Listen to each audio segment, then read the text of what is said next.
আল্লাহ গো, তুমি না আমার জন্য একটা জান্নাত বানাইছো। ও আল্লাহ, আমি রাজার রাজরানী, রাজপ্রাসাদের মধ্যে আমি বসবাস করি। আল্লাহ, ফেরাউনের জুলুম অত্যাচার আমি সহ্য করতে পারি না। আমি রানী হয়ে দুনিয়ায় থাকতে চাই না, তোমার জান্নাতের বাসিন্দা হয়ে থাকতে চাই। ইয ক্বালাত রাব্বি ইবনি লি ইনদাকা বাইতান ফিল জান্নাহ, আয় আল্লাহ জান্নাতটা আমারে দেখাও। আল্লাহর বান্দা আসিয়া যখন আল্লাহকে জান্নাত দেখাইতে বললেন, ইয ক্বালাত রাব্বি ইবনি লি ইনদাকা বাইতান ফিল জান্নাহ ওয়া নাজ্জিনি মিন ফিরআউন ওয়া আমালিহি ওয়া নাজ্জিনি মিনাল কওমিজ জালিমিন। আয় আল্লাহ, ফেরাউনের জুলুম থেকে, নির্যাতন থেকে আমাকে বাঁচাও। আল্লাহ তাআলা ফেরাউনের ডাক কবুল, ফেরাউনের বিবি আসিয়ার ডাক কবুল করে নিছে।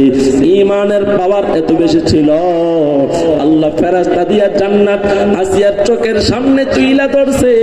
আল্লাহর বান্দা আসিয়া রাজ দরবারের লোভ করে নাই, দুনিয়ার ক্ষমতার লোভ করে নাই, দুনিয়ার চাকচিক্যের লোভ করে নাই, দুনিয়ার সৌন্দর্যের লোভ করে নাই, কিন্তু তার মধ্যে ছিল ঈমান।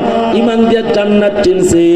আল্লাহ তাআলা হাদিসে কুদসির ভিতরে বলেন, আল্লাহু তাআলা আ'দাতু লিইবাদিয়াস সালিহিন মা লা আইনুন রাআত ওয়া লা উযুনুন সামিআত ওয়া লা খাতার আলা কলবি বাশার।